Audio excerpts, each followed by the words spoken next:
কিন্তু ভোট চুরি করা যাবে না, যাবে? ভোট হচ্ছে আল্লাহর পক্ষ থেকে অনেক বড় একটা আমানত। আর আমানতের ব্যাপারে in the day of judgment, কিয়ামতের কঠিন দিনে আপনাকে জিজ্ঞেস করবে কে? কুল্লুকুম রাঈন ওয়া কুল্লুকুম মাসউলুন আন রাইয়াতিহি। তোমরা প্রত্যেকে দায়িত্বশীল, আর তোমাদের প্রত্যেকের দায়িত্বের ব্যাপারে জিজ্ঞেস করা হবে। চিৎকার করে বলেন ঠিক কি না? এজন্য আমার ভোট আমি দেব, যাকে খুশি তাকে দেব এমনটা না, সৎ লোক দেখে দেব, ঠিক কি না? আমার ভোট আমি দেব, ইসলাম প্রিয় লোক দেখে দেব, যারা ইসলামের পক্ষে থাকে, যারা জনগণের বন্ধু, যারা দেশের টাকা বিদেশে পাচার করে না, যারা এক কলমের খোঁচা মেরে কোটি টাকা উধাও করে দেয় না, যারা আমরা বন্যায় কষ্ট পেলে আমাদেরকে দেখতে আসে, এরকম নেতার দরকার আছে না নাই? আবার নেতা ভুল করলেও নেতাকে শুধরে দিতে হয়, ঠিক কি না? ইমাম সাহেব যদি মসজিদে নামাজ পড়াতে যে ভুল করে, পিছন থেকে শুধরে দিতে হয় না? ইমাম সাহেব নামাজ শুরু করেছেন, ওয়াদ-দুহা ওয়াল-লাইলি ইযা সাজা মা ওয়াদ্দাআকা রাব্বুকা ওয়া মা ক্বালা, এরপরে ভুলে গেছে, আর বের হয় না। এরকম হয় না? বিষ্ণু ঈসা ইসলামেরও হতো, সাহাবাদেরও হতো, ভুলে গিয়েছে, বের হয় না, তখন পেছন থেকে শুধরে দিতে হয়। তবে আগে সুযোগ দিবেন, তাকে আপনি চান্স দিবেন, তিনি আবার রিপিট করবে, রিপিট করে সূরাটাকে বের করে আনতে পারে কিনা ট্রাই করবে। 2-3 বার ট্রাই করার পরেও যদি না পারে, পিছন থেকে ঠিক করে দেওয়ার দরকার আছে না নাই? কিন্তু অনেকে আবার পিছনে উৎ পেতে বসে থাকে যে ইমাম ভুল করে কোন জায়গায়। তারাবির নামাজে আমাদের দেশে এই ঝামেলা আছে না নাই? এক হাফেজ সাহেব নামাজ পড়ে, আর এক হাফেজ সাহেব পিছন থেকে কোথায় ভুল হয় একটু দেখি। এই নিয়তে যদি আপনি হেফজ করেন, আপনার দিনও শেষ, দুনিয়াও শেষ, আখিরাতটাও বরবাদ। জোরে বলেন ঠিক কিনা? ভুল হতেই পারে, মানুষ ভুলের ঊর্ধ্বে নয়। কুল্লুকুম খাত্তা, তোমরা সবাই ভুল করো। ওয়া খায়রুল খাত্তাইনা আত-তাওয়াবুন, আরে ভুলকারীদের মধ্যে আল্লাহর কাছে শ্রেষ্ঠ ভুলকারী যে লোক ভুল করার পরে তওবা করে। কার কাছে? আল্লাহর কাছে। আল্লাহর কাজই তওবা কবুল করা। গাফিরিয যামবি ওয়া কাবিলিত তাওব। আমরা ভুল করব, শয়তান ওয়াসওয়াসা দিবে, আর আল্লাহ মাফ করবে, ঠিক কি না?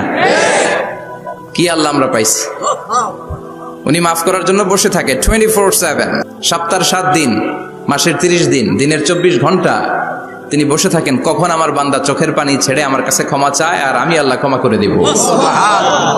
শয়তান আল্লাহকে চ্যালেঞ্জ দিয়েছিল, আল্লাহ আপনি তো জান্নাতে ঢোকাতে পারবেন না, এতগুলো জান্নাত কেন বানালেন? জাহান্নাম আরো বেশি হলে ভালো হতো। আল্লাহ বললেন কেন?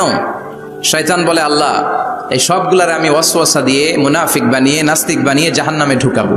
আমি চ্যালেঞ্জ দিলাম, ডান দিক থেকে ধোকা দেব, বা থেকে, সামনে থেকে, পেছন থেকে, নিচ থেকে, রগের শিরা উপশিরায় ঢুকে, মাজরাত দাম যেখান দিয়ে রক্ত চলাচল করে, ওখানে ঢুকেও আমি ধোকা দেব। তো আপনি জান্নাতে ঢুকাবেন কেনমে? আল্লাহ বললেন তুমি আমারও চ্যালেঞ্জ দাও, এত বড় সাহস? আমি তো সব রাজার বড় রাজা, মহারাজা। চিৎকার করে বলেন ঠিক কিনা? মহারাজার সাথে চ্যালেঞ্জ দেয়া যায় না।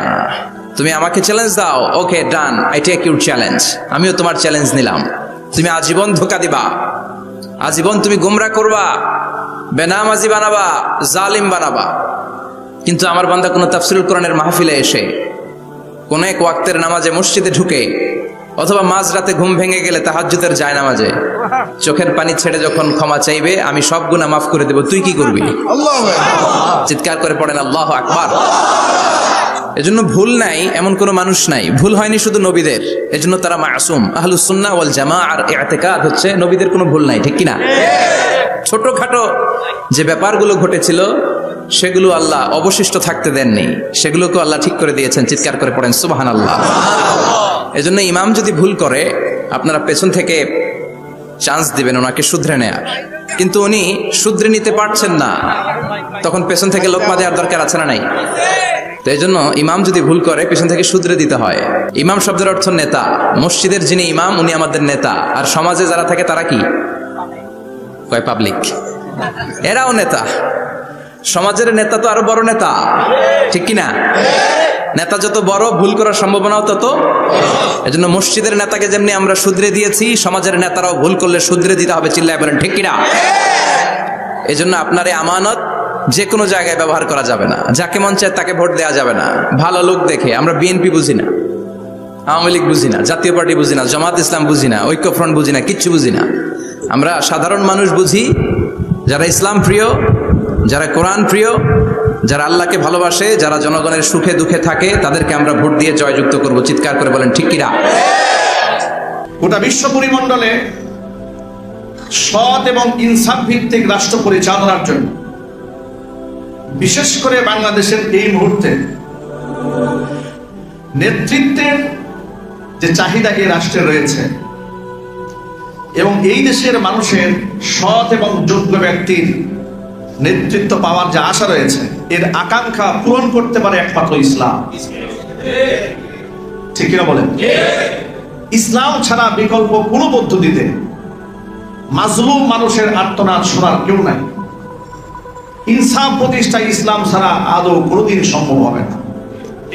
যুগ যুগ তার সাক্ষী দিয়েছে, আকাশ জমিন তার সাক্ষী, এনভায়রনমেন্ট তার সাক্ষী, বর্তমান বিশ্ব চরাচর তার সাক্ষী। এই জন্য ইমাম গাজ্জালী রাহমাতুল্লাহি আলাইহি ইহইয়া উলুমিদ্দিন কিতাবের মধ্যে চমৎকার একটা কথা বলেছেন। কথাটি আমি কোট করেছি। ইমাম গাজ্জালী রাহিমাহুল্লাহ বলেছেন, ইলাম আন্না সালতানাতা ওয়াল মুলকা লা ইয়াকুমানি ইল্লা বিদ্দীন। জেনে রেখো তোমরা, রাজত্ব এবং নেতৃত্ব লা ইয়াকুমানি ইল্লা বিদ্দীন, এটা ধর্ম ছাড়া, দিন ছাড়া কখনো প্রতিষ্ঠিত হতে পারবে না। ওয়াদ্দীন লা ইয়াকুমু ইল্লা বিসুলতান, আর দিনও এটা রাষ্ট্র ব্যবস্থা ছাড়া প্রতিষ্ঠিত রাখা সম্ভব নয়। সুতরাং ফাদ্দীনু আসলুন, ধর্ম হচ্ছে মূল ভিত্তি, ওয়াস সুলতানু হারিসুন, আর নেতৃত্ব হচ্ছে তার পাহারাদার। ধর্ম হচ্ছে মূল ভিত্তি, আর ওই ধর্মকে টিকিয়ে রাখার জন্য নেতৃত্ব হচ্ছে তার মূল পাহারাদার। ওয়ামা লা আসলা লাহু ফামাহদুমুন, যার ভিত্তি নাই তার তো ধ্বংস অনিবার্য। ওয়ামা লা হাদিসা লাহু ফাদায়ু, আর যার রক্ষক নাই তার নষ্ট হয়ে যাওয়া অবধারিত। সুবহানাল্লাহ, কত চমৎকার এবং গভীর কথা বলেছেন ইমাম গাজ্জালী রাহিমাহুল্লাহ। কিন্তু আধ্যাত্মিক রাহবার, তিনি বললেন মা লা আসলা লাহু ফামাহদুমুন, যার ভিত্তি থাকে না তা টিকবে না। কথা ঠিক না বলেন? যদি ফাউন্ডেশন না থাকে এই ইমারত, এই দালান টিকবে? টিকবে না। আবার ধরুন আপনি ফাউন্ডেশন করেছেন, দালানও দিয়েছেন, কিন্তু এর রক্ষক নাই, হেফাজত করার কেউ নাই, এটা কি ঠিক থাকবে না নষ্ট হয়ে যাবে? নষ্ট হয়ে যাবে।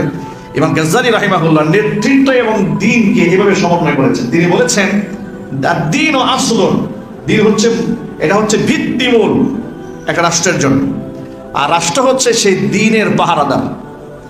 রাষ্ট্র যদি ধর্মের পাহারাদারি না করে, এই ধর্ম টিকবে না, নষ্ট হয়ে যাবে। এই জন্য ইসলামী খেলাফতের গুরুত্ব অপরিসীম। আপনি কার হাতে নেতৃত্ব দেবেন, কার নেতৃত্ব মানবেন, এটা আপনার মন করা হলে চলবে না যে আমার ভোট আমি দেব, যাকে খুশি তাকে দেব। বক্তব্য শুনতে গেলেও সুন্দর মনে হলেও কথাটি সুন্দর নয়। আমার ভোট আমি দেব, দিনদার, ইমানদার, ইনসাফগার ব্যক্তিকে দেখে দেব।